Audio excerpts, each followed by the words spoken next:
شہید قائد کے حوالے سے میں اتنا کہوں گا کہ عاش شہیدن و مات شہیدن،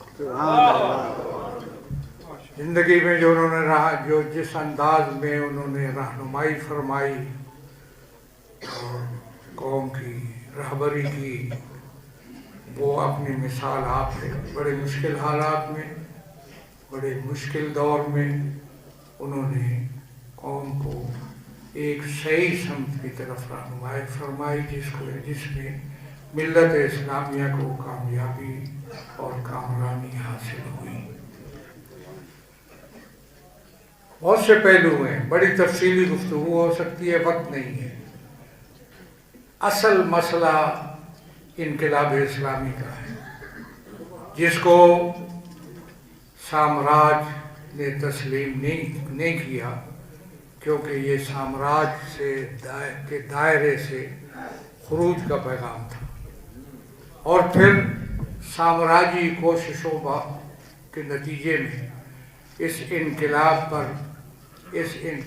کو، اس کے حقائق کو، اس کے روشن چہرے کو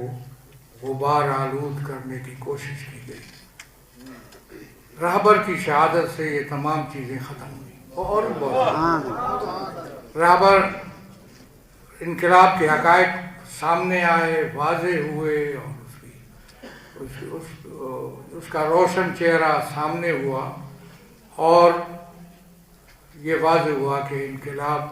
کسی کے سامنے جھکنے کے لیے تیار نہیں، کسی ظالم نظام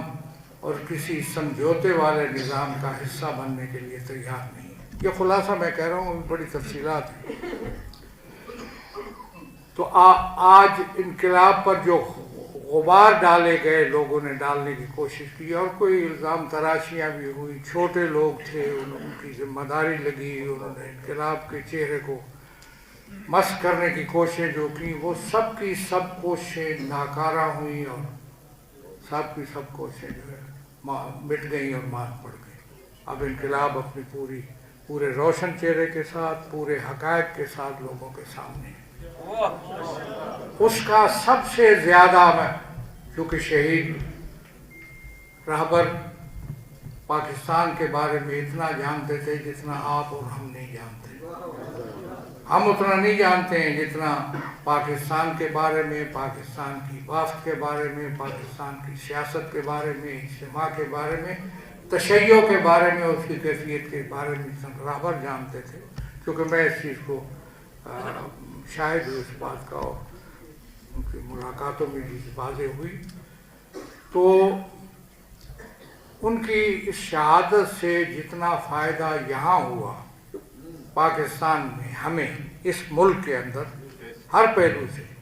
شاید کسی اور قوم نے یا خود ملت ایران نے اتنا بہت فائدہ ہوا ملت ایران کو، ظاہر ہے۔ تو وہ جو جس طریقے پہ انہوں نے ثابت قدمی دکھائی، اور اس ثابت قدمی سے جو ذلت اور رسوائی ملی، یہ دوسرا پہلو ہے، میں بھی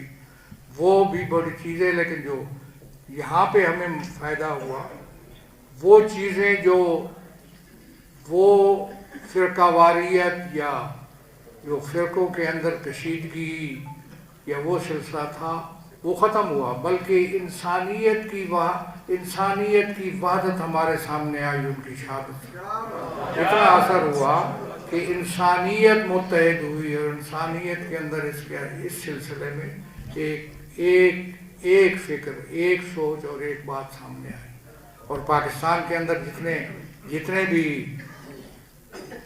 ہیں مسالک ہے، جتنے بھی مکاتب فکر ہے، سب کے اندر وحدت اور بیشتر ہوئی، اور زیادہ